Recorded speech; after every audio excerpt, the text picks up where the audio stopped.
Salut à tous et à toutes, on se retrouve pour une nouvelle vidéo et pour une nouvelle saison. Vu qu'on va aller attaquer là, je sais pas combien mais je crois la 5e saison. Ouais, c'est bien ça, la 5e saison de ce Pro Cyclist. Pour l'instant sur les 4 premières saisons, on n'a pas été exceptionnel, mais sur cette 5e saison, va falloir exploser. En tout cas, on peut voir actuellement nos stats avec notre coureur. On a des très belles stats, mais normalement on devrait déjà bien progresser sur ce début de saison. Et on peut voir que déjà on va pas trop courir sur le début de saison. On va commencer avec l'UAE Tour, c'est-à-dire une course World Tour. Après l'UAE Tour, on ira sur Paris-Nice, mais dans cet épisode je pense qu'on fera que l'UAE Tour. Est-ce qu'on ferait l'UAE Tour Paris-Nice?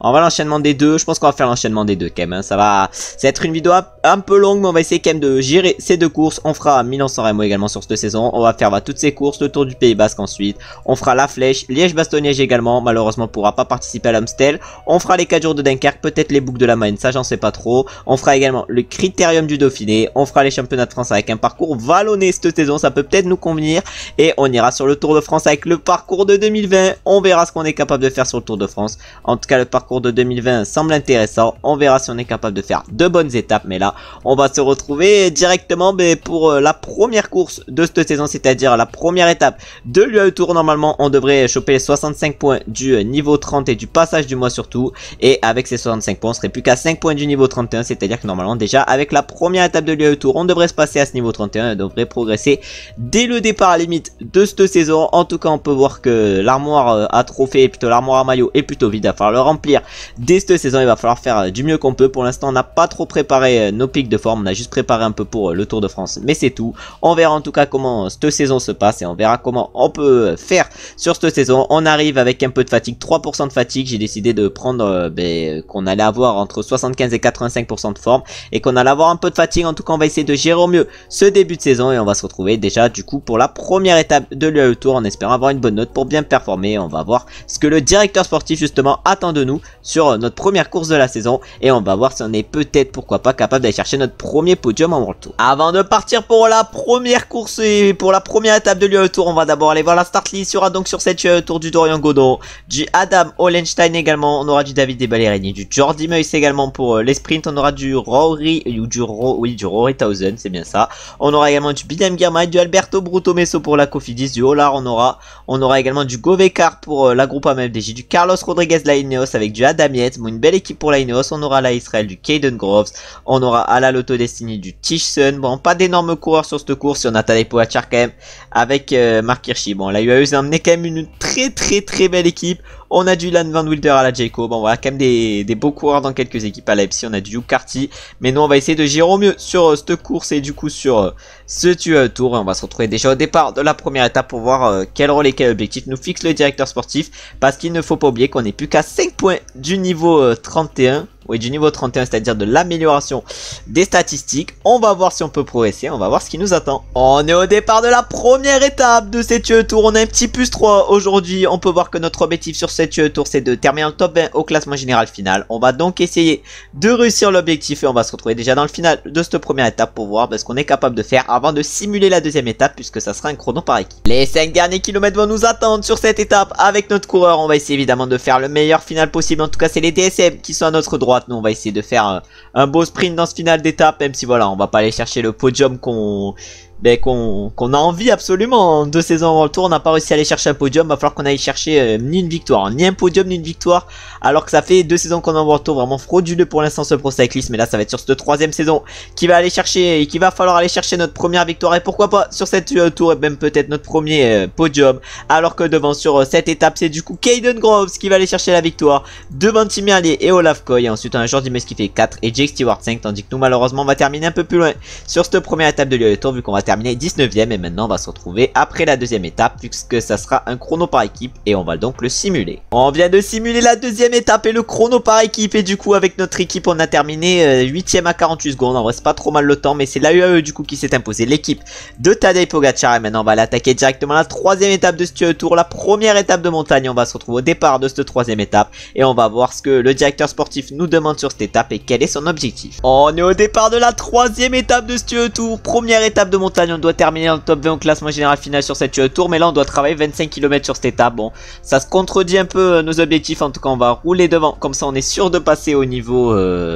31 après cette étape et on va se retrouver normalement au pied de la montée finale si on arrive évidemment à bien gérer et à ne pas perdre trop d'énergie. On est au pied de la montée finale avec notre coureur, on a fait 27 km en tête de groupe, on a donc fait notre rôle d'équipier, 27 km sur les 25 qu'on devait faire et maintenant on va essayer de faire du mieux possible dans cette montée. Ça va monter pas mal vers Jabal Lafite, je crois que c'est bien ça le sommet, non c'est Jabel Jaïs. Bon, j'avais une chance sur deux de trouver.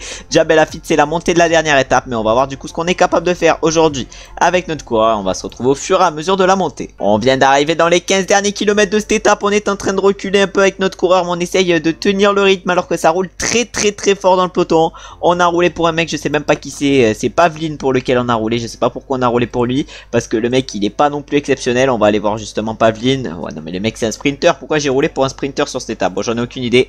En tout cas nous on est bien placé dans le peloton, il reste encore 13 km, on va se retrouver dans les 10 derniers kilomètres pour voir s'il y a des attaques et tout. En tout cas là il y avait une petite attaque j'ai l'impression avec Carlos Rodriguez, mais depuis ça s'est un peu calmé. On arrive dans les 10 derniers kilomètres sur cette étape, encore 9 km même, on va tout donner dans ces 10 derniers kilomètres et là on va essayer de remonter dans le peloton. 164 coureurs encore et là on est à combien? On a 8 km 400 et on va tout donner. En tout cas Simon Yates est en train de mener le tempo, plutôt Adam Yates mène le tempo pour l'Ineos et nous on va essayer de s'accrocher. On s'est un peu replacé dans ces mètres, on a profité du faufilement pour se replacer. On va voir ce qu'on est capable de faire dans cette fin d'étape. Il ne reste plus que 2 km 500 de montée, malheureusement on va craquer avec notre coureur. Le -1 nous a pas mis au mieux, le rôle d'équipier également, on a perdu malheureusement beaucoup d'énergie, mais normalement on devrait quand même passer au niveau 31 suite à cette étape et on va aller voir qui c'est qui va s'imposer. Le top 20 au classement général final va s'éloigner avec cette étape malheureusement parce que on a craqué quand même d'archito, mais on va aller voir au moins qui c'est qui va gagner aujourd'hui. Il y en a un qui est seul devant, on va mettre en x4, on va aller voir qui c'est qui va s'imposer. Il est plus qu'à 400 mètres du sommet justement, celui qui va gagner.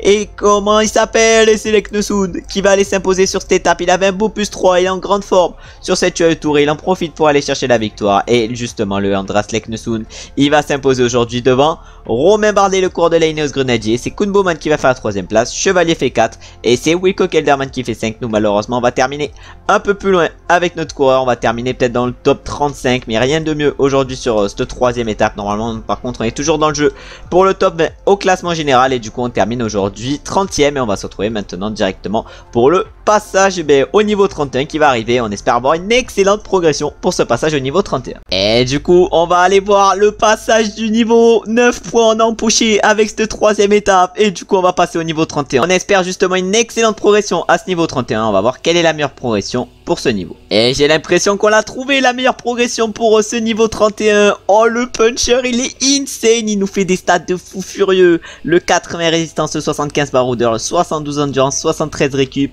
On a un petit 77 plaine également qui va arriver, un 78 montagne, 77 moyenne montagne, un 80 vallon, 70 pavés également, 78 axel.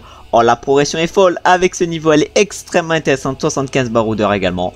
On va du coup valider ce niveau et on va aller mettre le point en super leader. De toute façon là on s'en fout à peu près. Et maintenant on va se retrouver directement pour la quoi, bon pour la 4ème étape de cette tour. Mais là on va avoir des stats normalement de fou furieux avec notre coureur et justement on va aller admirer nos stats au départ de la 4ème étape. On peut donc voir nos nouvelles stats et commence à devenir insane. La stat la plus nulle qu'on a maintenant c'est en sprint, 60 sprint, mais sinon on a tout au-dessus de 70. Bon vraiment des stats de fou furieux qui sont en train d'arriver pour nous. Ça nous fait clairement kiffer, ça me fait cliffer ces stats de fou furieux.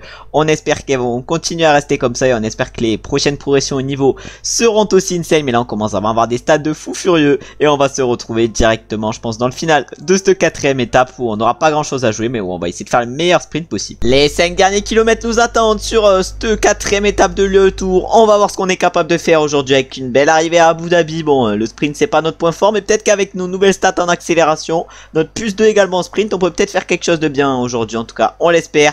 On a avec notre 78 de montagne de belles stats, va falloir donc essayer d'en profiter. 1 km 800, 1 km 700 avant l'arrivée, 1 km 500, on va tout donner dans ce dernier kilomètre. On va lancer le sprint, même s'il va pas être fabuleux notre sprint, on va quand même aller chercher une petite place correcte avec notre 78 axel. Mais devant ça va du coup être je sais pas qui, ça va être Govekar pour la groupe MFDJ qui va aller remporter cette étape devant Bruto Messo et Philipsen. Biniam Girma fait 4 et Olaf Koch 5.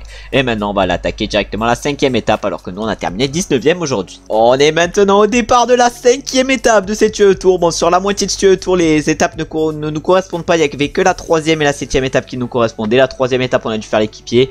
La 7ème étape même s'il nous demande de faire l'équipier on le fera pas. On essaiera d'aller chercher notre premier podium en World Tour. Mais là du coup sur cette 5ème étape on va se retrouver retrouver dans le final. On arrive dans les 5 derniers kilomètres de cette 5e étape de l'UAE Tour. Bon, pour l'instant on ne fait rien sur cette UAE Tour, il est même plutôt ennuyant ce UAE Tour pour l'instant. Bon, ça va, on pourra se rattraper après avec Paris-Nice dans la suite de la vidéo, mais là cette UAE Tour il n'est pas fait pour nous et le parcours est pas trop fait pour nous. On a 2 étapes qui sont à peu près faites pour nous et encore pas trop, mais là du coup on va essayer de faire au mieux sur cette étape. Et là Jason Tesson il est en train d'emmener Teutenberg à la perfection. On espère qu'il va être bien emmené, notre coéquipier Teutenberg. On va même se mettre dans sa roue et on va prendre sa roue justement à Teutenberg. Ah ouais, nous on lance avec notre coureur. Bon, le sprint va être un peu miteux, on aura tout donné pour aller chercher la roue à Teutenberg. Pavline malheureusement va se faire gêner dans les derniers mètres, mais c'est Bruto Messo qui va s'imposer sur cette 5e étape devant David De Ballerini et Jordi Meus. Et ensuite on a Caden Groves qui fait 4 et Philipsen 5. Nous malheureusement on termine un peu plus loin sur cette étape vu qu'on termine 19e aux portes et plutôt vers la fin du top 20. On a un beau plus 2 sur cette 6e étape qui est encore une étape de pleine. On va rien avoir à jouer, c'est nickel ce tour. En fait j'aurais pas dû m'inscrire. Bon, de toute façon l'année prochaine on le fera pas et on va se retrouver directement dans le final de cette étape. On est dans le final d'une nouvelle étape où on se retrouve du coup dans le final et on va voir ce qu'on est capable de faire sur ce final d'étape. Oh, il y a personne qui roule,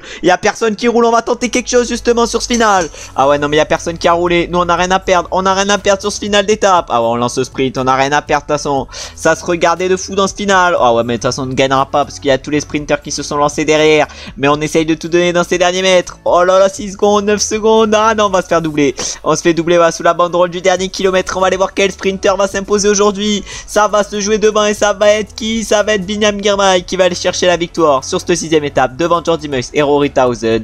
Ensuite on a Jasper Philipsen qui fait 4 et Jake Stewart 5, tandis que nous malheureusement on va terminer un peu plus loin avec notre coureur vu qu'on va terminer exactement 22e. On est au départ de cette dernière étape de ce tour. On a un rôle de puncher, on a toujours le top 20 au classement général final en vue. On doit faire top 5 sur cette étape, c'est un objectif assez élevé. On va donc essayer de le réussir. On va se retrouver au pied de la montée finale. Et là par contre je vais pas me tromper, mais c'est du coup la montée de Jabel Lafitte et non celle de Jabel Joyce. On arrive au pied avec notre coureur de la montée finale. On va voir justement comment ça va se passer dans cette montée finale. On va essayer de gérer au mieux pour aller chercher le top 5 de l'étape qui est l'objectif du directeur sportif et même peut-être pourquoi pas aller chercher notre première victoire en World Tour et notre premier podium en World Tour. Ça serait incroyable et c'est un objectif que nous allons essayer d'atteindre aujourd'hui. On va voir si on en est capable, mais là ça roule déjà très fort alors que nous on se fait un peu bloquer. On n'est pas dans les meilleures positions pour l'instant dans ce début de montée. On est maintenant dans les 5 derniers kilomètres de cette étape. On va voir ce qu'on est capable de faire. On va essayer évidemment de se replacer avec notre coureur parce qu'on n'est pas hyper bien placé. On va donc utiliser le faufilement pour se replacer, mais là devant du coup c'est Martinelli qui mène le tempo avec Georges Bennett dans la roue. On a marqué chez bien placé, on a Pogacar du haut 200-4 qui est extrêmement bien placé également, mais là ça accélère pour Georges Bennett qui met un gros tempo à Marc Hirschi également. Nous on essaye évidemment de nous replacer avec notre coureur. Je sais pas si on est capable d'aller faire un énorme résultat aujourd'hui. En tout cas on a McNulty qui est très bien, Pogacar également il est très bien même s'il est à -4 et nous on n'est pas trop mal non plus. On va consommer notre gel énergétique et on va tout donner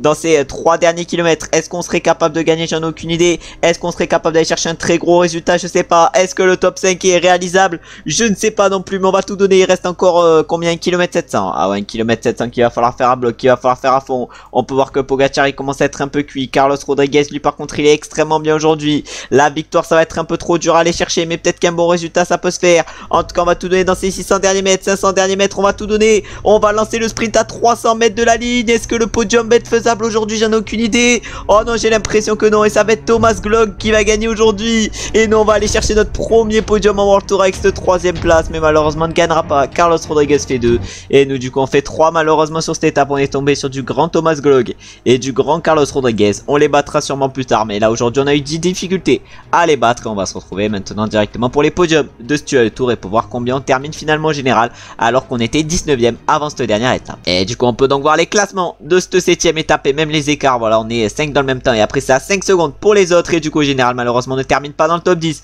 de ce tour et c'est Leknesund justement qui remporte cette tour devant Tadej Pogacar. Au classement du meilleur grimpeur c'est Leknesund également qui s'impose, on termine 7e avec 6 points au classement du meilleur grimpeur. Au classement par points c'est Binyam Girmay qui s'impose et au classement des jeunes c'est Richie Tello. Nous on termine 2e de ce classement des jeunes malheureusement. En tout cas on aura bien terminé ce tour, on va bien progresser justement avec cette dernière étape. On devait faire top 5, on a réussi le top 3, premier podium en World Tour. Ça s'annonce bien justement pour cette 5e saison et justement sur cette 5e saison l'objectif ça va être d'exploser, d'aller chercher nos meilleurs résultats en carrière. On verra en tout cas si on en est capable, on verra si on est capable également de continuer à progresser. En tout cas on va essayer et là du coup on va mettre évidemment suivant. Et du coup, on empoche 50 points pour notre premier top 3 en World Tour. Et pour l'étape, on empoche 49 points. On est déjà à 103 points dans le niveau 31. C'est plutôt pas mal. Et maintenant, on va l'attaquer directement Paris-Nice. Et on va se retrouver directement pour aller voir la start list de Paris-Nice. On peut donc voir la start list de ce Paris-Nice. On aura donc du Félix Gall pour la G2R. On aura du Jake Stewart pour l'Alpecin de Koenig. Du David Gaudu à la Bornsgreux. Très belle start list. On aura du Tao Guggenhardt également avec du Stone Mittet à la Bahrain Victorious. Vraiment, on a de sacrés adversaires sur ce Paris-Nice. On aura du Egan Bernal, du Alex Aramburu, du Alexander Blasov avec Valentin Madouas, Govekar, Lenny Martinez sur Paris-Nice. En tout cas, une très belle équipe pour la Groupama. On aura Ben Turner à la Ineos, Arnaud Delis à l'Intermarché. Les Ineos, ils en ont tous fait leur objectif cette course. On aura du J-Van notamment à la Ineos, du Ener Rubio, bon, une énorme équipe, du Sénéchal à la Israël. On aura Matteo Jorgensen à la Lotto Destiny. Non mais vraiment une start list de fou furieux. Stéphane Kung à la Soudal avec Joao Almeida, Nelson Paules à la Team Epsi. Non, vraiment des coureurs de fou, hein. On aura également du Clément Champoussin à la Oxbow. On aura du Van Der Poel à la Splits, du Simon Yates à la Jayco, du Wout van Aert à la Jumbo. Bon, vraiment une start list de malade mental, du Marc Hirschi également à la UE. Bon, on va essayer de faire de notre mieux du coup sur ce Paris-Nice. On va se retrouver directement au départ de la première étape qui va être une étape totalement plate et on va voir ce qui nous est demandé par le directeur sportif et quel est son objectif sur ce Paris-Nice. Après un tour qui n'a pas été à notre avantage, on attaque Paris-Nice, un Paris-Nice où déjà sur la première étape on a l'objectif, on peut voir qu'on a l'objectif même sur ce Paris-Nice en général de terminer le top 15 du classement général final.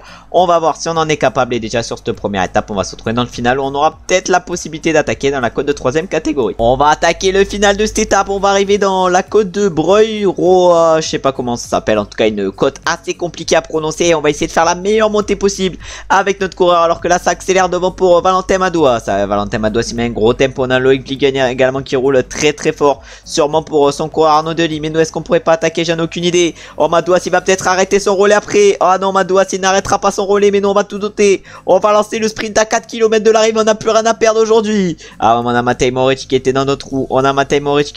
Bon on a clairement perdu l'étape, mais peut-être qu'on a un petit top 15 à aller chercher. On va essayer de prendre la roue, pourquoi pas notre coéquipier Govekar. Je pense que non c'est pas notre coéquipier, mais on va essayer de prendre la roue à Govekar. Mais là on est parti à 13. On ira peut-être chercher un petit résultat convenable aujourd'hui. Notre 78 d'Axel va peut-être nous aider. Mais devant c'est du coup Arnaud Delis qui remporte cette première étape de Paris-Nice. Devant Mathieu Van Der Poel et Ethan Hayter. Ensuite on a notre coéquipier Léon Pavlid qui fait 4 et Govekar 5. Tandis que nous malheureusement on va terminer un peu plus loin sur cette étape vu qu'on va terminer exactement à la 18ème place. Bon un sprint un peu raté dans ce final et on va se retrouver maintenant du coup pour la deuxième étape de ce Paris-Nice. Deuxième étape sur ce Paris-Nice, on a un bout plus un rôle de leader outsider. Bon on n'a rien à faire sur cette deuxième étape. Encore une étape qui ne convient pas à notre profil et on va se retrouver directement dans le final. On attaque les 5 derniers kilomètres de cette deuxième étape de Paris-Nice. On va voir de quoi on est capable. En tout cas, on a notre coéquipier Anthony Turgis qui nous protège dans ce final. On va voir ce qu'il est capable de faire. En tout cas, on va essayer pourquoi pas d'aller prendre le train de nos coéquipiers. On va essayer pourquoi pas de prendre la roue à Pavlin. Ça peut être, je pense, une très bonne roue à prendre aujourd'hui. On va voir si on est capable de faire une bonne course. Mais là, pour l'instant, on va rester bien placé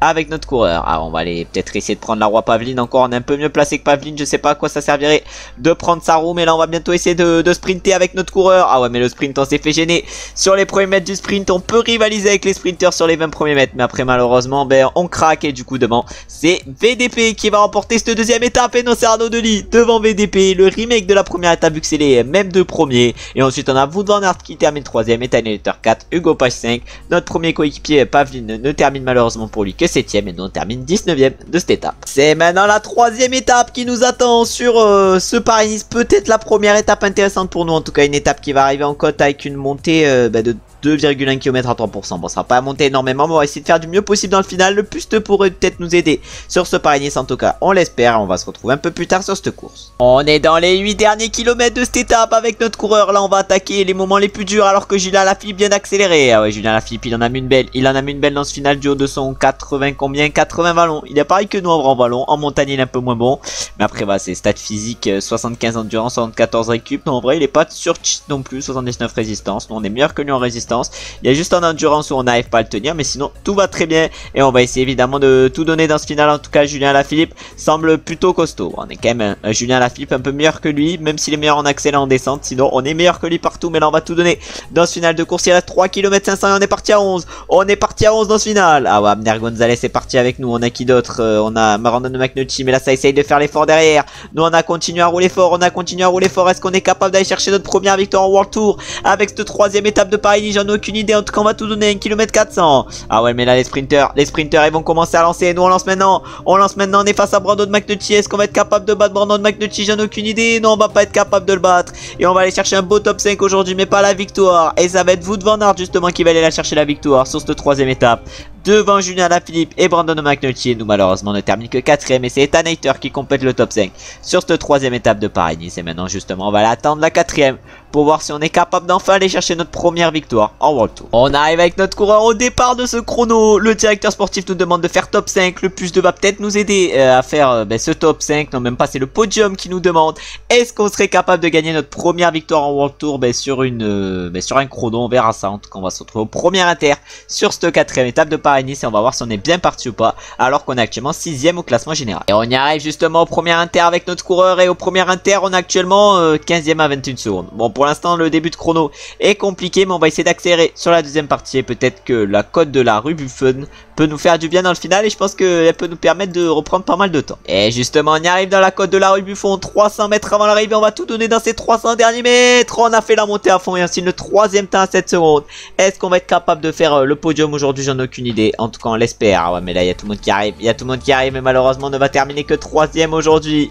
On n'ira pas chercher mieux. On réalise le top 3 qui nous était demandé, mais malheureusement la victoire n'est toujours pas là en World Tour. Mais par contre on prend la tête au classement général de ce Paris-Nice. Et maintenant on va aller attaquer la 5e étape de ce Paris-Nice, qui va être une étape vallonnée qui pourrait nous correspondre en fonction de la note. La 5e étape nous attend sur ce Paris-Nice. On a le maillot jaune sur le dos sur cette 5e étape. On a un beau plus 1, pas d'objectif particulier aujourd'hui, une étape vallonnée qui pourrait nous correspondre et sur laquelle on pourrait être à l'aise. On va essayer évidemment de faire le meilleur résultat possible et on va se retrouver dans le final de cette étape. Malheureusement avec notre coureur on a chuté dans la descente, on a du coup été distancé par le peloton. J'aimerais bien que mes coéquipiers m'attendent, on va les faire m'attendre limiter. L'objectif ça va être de revenir justement sur ce peloton, parce que sinon ça va être compliqué de garder notre maillot jaune sur les épaules, alors que là on peut pas se replacer. Il va falloir faire l'effort, il va falloir faire rouler nos coéquipiers si on veut revenir sur le peloton, mais là malheureusement une chute nous a un peu exclu du jeu. Malheureusement au pied de ce côte de la mur on est assez loin du peloton, on essaye de lui faire l'effort pour revenir sur lui. Ah ouais, mais c'est notre coéquipier Adrien Guillonnet qui fait l'effort. Est-ce qu'il va nous ramener sur le peloton? J'en ai aucune idée, en tout cas on l'espère, on revient vite sur le peloton avec Adrien Guillonnet. On a réussi à faire le jump, mais notre chute nous a fait perdre quand même pas mal d'énergie. Maintenant on va essayer de se replacer dans le peloton et on va se retrouver un peu plus tard. On est au pied de la dernière difficulté de cette étape, on va voir ce qui va se passer. En tout cas il y a encore 3 coureurs costauds devant avec Clément Champoussin, Elie Gébert et Eregouts. On va voir ce qu'ils sont capables de faire. En tout cas nous on va se replacer et on va essayer de tenir le rythme qui est emmené pour l'instant, parce qu'il est très fort le rythme emmené. Ah ouais, le rythme il est emmené pour l'instant par Tao Geoghenaert, il roule extrêmement fort. Je sais pas pour qui il roule, en tout cas il roule fort. On a Brandon McNulty, on a Ethan Vernon qui est un peu en difficulté, mais nous faut qu'on s'accroche. On est encore 32 dans ce groupe. Ah ouais, mais là ça va craquer pour les moins forts. Il y a Juan Pedro Lopez qui vient de craquer, Bob Jungels il est pas au mieux. Nous on va essayer de s'accrocher parce que ça roule très fort. Est-ce qu'il y a des secondes de bonif au sprint inter? Ouais, il y a 6 secondes de bonif. Est-ce qu'on serait capable de les prendre? Non, ça va être compliqué. On a encore pas mal de retard par rapport à ceux devant. Et justement il y en a un qui vient de craquer devant, c'est Clément Champoussin. Ah ouais, c'était peut-être le moins fort, en tout cas il vient de craquer. Elie Gébert est encore très bien, et Eregouts va sûrement craquer également. Nous on va essayer d'aller chercher les petites secondes de bonif. Est-ce qu'on est capable de les prendre? C'est bon, on les a pris les secondes de bonif, mais maintenant par contre il va falloir continuer à suivre. On est encore 25 dans ce groupe, même maintenant 23. C'est en train de craquer de fou par l'arrière, et cette montée fait des dégâts. Ah ouais, cette montée fait plein de dégâts. Ilan Van Wilder dans les dernières positions, pas au mieux. On a Eregouts qui va craquer sûrement. Il y en a un qui craque là, il y en a même 3 qui craquent, 4, 5. Oh là là, il y a la moitié du peloton qui craque suite à notre accélération. Ah ouais, mais là nous on va maintenant s'accrocher dans les roues et on va voir ce qui se passe dans ces 10 derniers kilomètres. Mais on a su faire le ménage dans cette montée. La descente vient de se terminer, ça accélère devant. C'est David Gaudu qui a accéléré, le 28e du classement général. Ah ouais, le coureur de la Boransgro, David Gaudu qui a accéléré. Nous on est derrière avec notre coureur, on est dans un groupe de 19. Et là il y a Simon Yates qui craque, il y en a quelques-uns dans ce groupe de 19 qui craquent, mais là ça va rouler très fort. Et c'est Stéphane Kung en personne qui va rouler. Ah ouais, Stéphane Kung il est cuit. 1 km 700 il nous reste. On donne tout ce qu'on a dans ces derniers mètres. Malheureusement on n'ira pas gagner aujourd'hui, peut-être une petite place d'honneur mais rien de mieux. Mais est-ce que Julien Alaphilippe va être capable de gagner? J'en sais pas plus, mais non. Ça va être Wout van Aert, le deuxième du général, qui va s'imposer sur cette 5e étape et qui va nous prendre du coup notre maillot jaune. Et il s'impose devant Julien Alaphilippe et Nelson Paulès. David Gaudu fait 4, Elie Gébert 5 et nous malheureusement ne termine que 10e sur cette 5e étape. On a su tout faire exploser dans la montée par répertorié, mais malheureusement on n'a pas su gagner aujourd'hui. On n'a pas su même aller chercher un podium, mais on perd même notre maillot jaune suite à cette 5e étape. Et maintenant on va aller attaquer justement la 6e étape de ce Paris-Nice et on va aller voir ce qui se passe, parce que je crois que ça va être encore une étape vallonnée. La 6e étape de ce Paris-Nice nous attend, une étape étape qui aurait pu nous convenir si on avait une note positive, parce que là avec le -2 ça va être quand même dur de faire une grosse étape. On va quand même essayer de limiter la casse.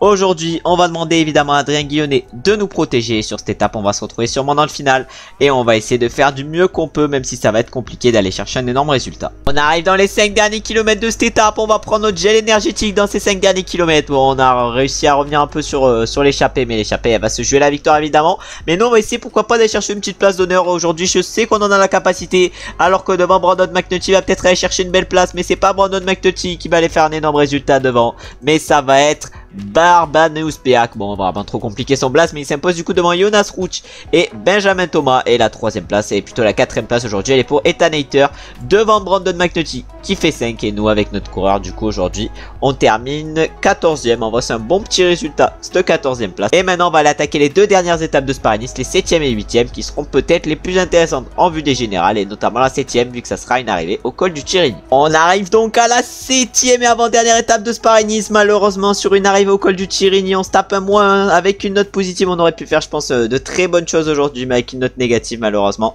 ça va être compliqué. Mais on va se retrouver quand même au pied du col de Tirini, 15 km à 7,4%, une montée qu'on va essayer de gérer au mieux et une montée où on va se retrouver directement au pied. On est au pied du col du Tirini avec notre coureur. On est encore 80 dans le peloton, mais là ça a accéléré de fou sur le plat. Même si on a 77 de place, ça a été quand même dur de résister. Maintenant on va voir ce qui se passe dans la montée, alors que c'est Pras Petersen qui est en train de rouler avec Anthony Turgis dans la roue. Nous on va essayer de faire la meilleure montée du Tirini possible. On va essayer d'aller chercher le meilleur résultat possible sur cette 7ème étape, alors que malheureusement on n'a toujours pas réussi à aller chercher notre première victoire au World Tour. Je pense qu'on va galérer jusqu'à la fin de notre carrière.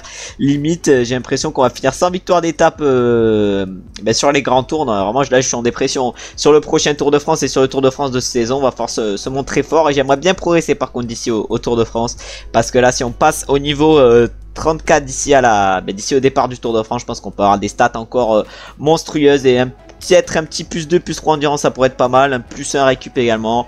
Après voilà, parce qu'en récup on a 75 potentiel, du coup on verra ce qui se passe, mais voilà, une belle progression ça pourrait être pas mal. En moyenne montagne bon là ça devient un peu dur.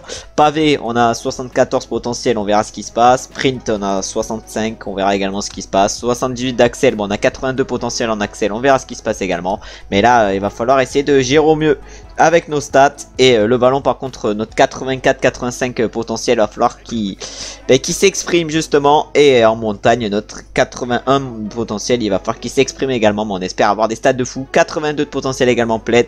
De toute façon au pire si ça nous suffit pas, on ira progresser le potentiel, on ira faire progresser le potentiel, mais là on va essayer de gérer au mieux ce col du Tirini. Il reste encore 8 km de montée. On est à 7 km du sommet avec notre coureur, malheureusement on semble un peu en difficulté dans ce col du Tirini.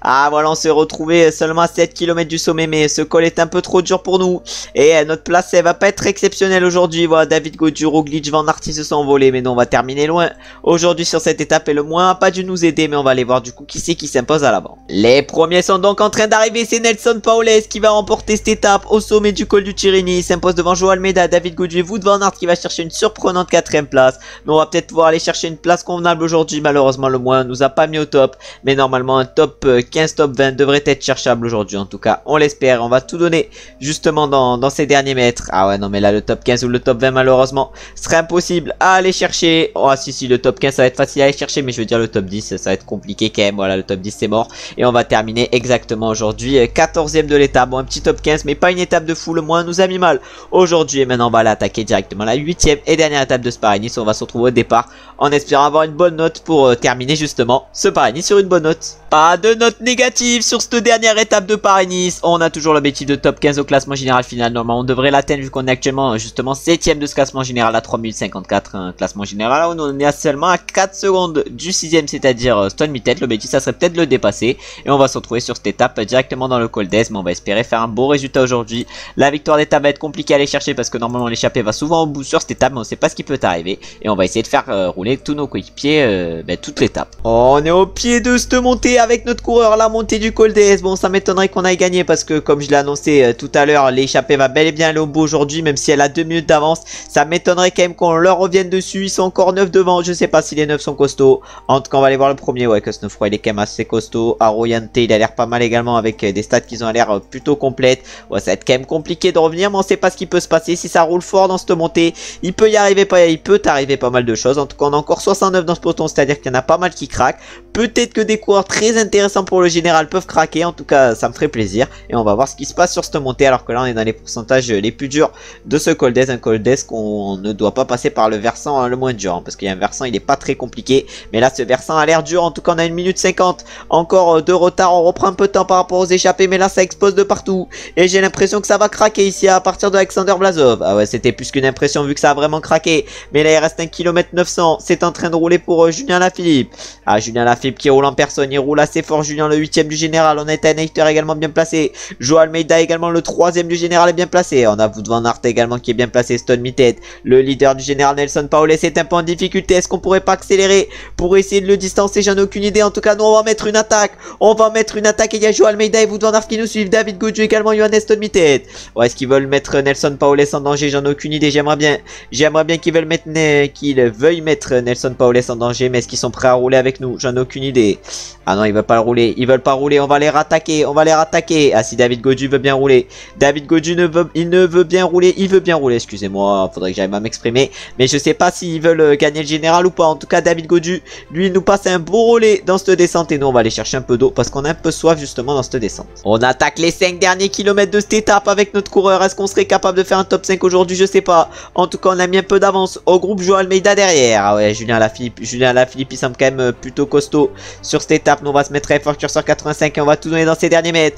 Devant ça, ça va se jouer la victoire entre les échappés. Ils sont 4 justement dans l'échappée. Ah, mais nous, ça va être compliqué de faire un gros sprint face à Wout van Aert. Mais on va essayer de faire le meilleur sprint possible. Et on va lancer maintenant justement ce sprint. Mais du coup, ça va être qui va s'imposer sur la promenade des Anglais? C'est Brieux Roland qui va chercher la victoire. Notre coureur en carrière qui s'impose devant Rémi Cavagna et Daniel Arroyave. Tandis que ça va être Wout van Aert qui va régler le sprint de notre groupe. Et ensuite, on a David Gaudu qui fait 6, Alaphilippe 7. Et nous, on va terminer aujourd'hui 10ème derrière Stone Mittet et Joao Almeida. Et ça m'étonnerait qu'on reprenne des places au classement général suite à cette 8ème et dernière étape de Paris-Nice. Mais on va quand même aller voir ce qui s'est passé ici le classement général a bougé, excusez-moi. Et du coup, on peut voir le classement de cette étape. On prend 8 secondes par rapport à Julien Lafilippe et tout. Bon, je comprends pas cet écart. En tout cas, on termine à 1 minute 13 avec notre coureur. Et du coup, au classement général, on termine 7ème avec notre coureur à 3 minutes 34 de Wout van Aert qui s'est du coup imposé au classement général et qui a pris la tête à Nelson Paoles suite à cette dernière étape. Il a su le coiffer sur le poteau. Au niveau du classement du meilleur grimpeur, là, c'est Clément Champouzin qui le remporte sur ce Paris-Nice. Le classement par points, il est pour Wout van Aert. Nous, on termine 5ème de ce classement. Et le classement des jeunes, il est pour Johannes Stone Mittet. Et nous, malheureusement, on ne termine qu'à 4 secondes de lui. Mais on n'a pas réussi à le battre sur ce Paris-Nice. Bon, on aura quand même tout tenté pour aller chercher un bon résultat. Et maintenant, on va aller voir combien de points nous rapporte ce Paris-Nice. On réalise largement le top 15 au classement général final. Et on empoche du coup 44 points. On verra si on peut passer au niveau 32 dans la prochaine vidéo. Avec notamment Milan-San Remo et les classiques ardennaises. Je sais pas si on fera le tour du Pays Basque également peut-être. Mais on essaiera en tout cas de bien performer. Du coup, si la vidéo vous a plu, n'hésitez pas à liker, à commenter. Ça me fait plaisir. Et ça me donne de la force. Évidemment, j'espère que cet épisode vous a plu. On a quand même réussi à faire de bonnes courses. Le Paris-Nice et l'UAE Tour nous ont permis de bien rentrer dans la saison. On a également une très bonne progression avec notre coureur. Et évidemment, je vous ai déjà demandé de commenter et liker. Maintenant, je vais également vous demander de vous abonner et de mettre la cloche des notifications quand vous vous abonnez pour ne louper aucun épisode sur cette série en mode pro cycliste et pour la suite de cette série, parce que là, elle commence à devenir vachement intéressante, même si on n'a toujours pas gagné en World Tour. Et évidemment, j'espère comme d'habitude que vous avez passé une bonne journée ou vous êtes en train de passer une bonne journée. Et on se retrouve du coup très bientôt pour la suite de ce pro cycliste avec la Total Energy, avec surtout des courses sur le tour qui nous attendront dans la prochaine vidéo et notamment Milan-San Remo. Et on essaiera de faire des gros résultats. Ciao, ciao, ciao!